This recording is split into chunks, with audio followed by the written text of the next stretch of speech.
to be able to take Frankie Edgar on short notice due to the fact that Max Holloway got injured. And when you look at it, we both have a lot to risk here. You know, he's risking the chance of fighting for the belt, and I'm risking losing my undefeated record. So this is huge loss or huge risk for both of us. And I mean, I feel great about it. You know, as in terms of who I'm facing and what I'm doing. Is there any hesitation at all about taking it? There was no hesitation. The only hesitation was when they called us and they said, hey, do you want to make this a 3-round fight or a 5-round fight, because we might need you guys to be the main event. And I looked at my team, I said, 5 rounds in 3 weeks is a little bit tough. But they gave us the option. They said, do you want to go 3 rounds and 5 rounds? I said, you know what?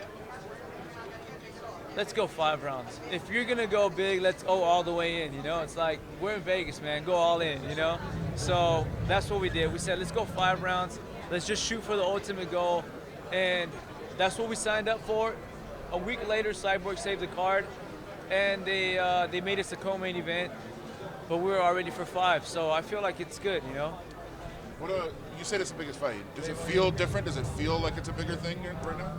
This only feels like it's a big thing because of all the media that we're doing and all the hype that it has behind it, you know? Sometimes if they don't really hype the fight, you go in there kind of in a better state of mind as in terms of all this hype. You know, you see a movie, you see things, and when people hype things, it builds up, you know?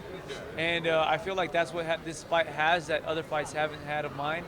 And this is a different type of pressure that I have to learn to deal with and get used to if this is the type of level and caliber of fighters that I'm going to be fighting in the UFC. Is there a way to learn? Like, can you learn to deal with this, or is it just Absolutely, man. This is all mental. You know, everything you do is mental.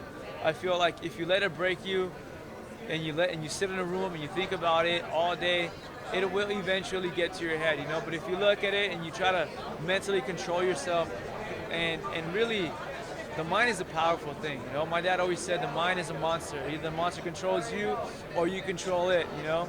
And I want to be the controller, and that's what I've been doing so far, and I'm happy. How much confidence did that last fight give you? You know, main event, a guy that's been around a long time. You do to him what you did to everybody else. So did that kind of make you start feeling like, okay, like I'm here, I'm ready for this? This made me feel great because to finish Cub Swanson in the manner that I did was something that the whole world did not expect. And when you see something like that, even I see something like that, I go, you know what? You're finally here, man. I tell myself, I go, you're finally hanging with the best of the best. You're finally finishing the best of the best. And now let's fight the legend. You talked about a lot of things that you want to do outside the cage. How important is all that stuff for you to have a platform, to build your profile so you can do all those things? It's very important. Anyone who's ever tried to do something good will tell you that in order to do something good, you need attention. You need people who are going to stick by your side. You need people who are going to have your back, and people who see the same cause that you do.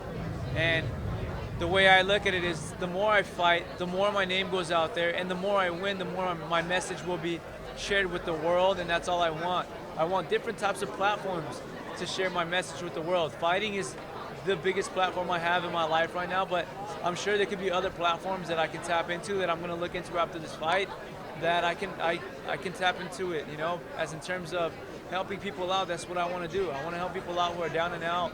I've said it in all the interviews before. I said it, and I've been doing this since I was 20 years old. I've been visiting people in hospitals since I was 20 years old.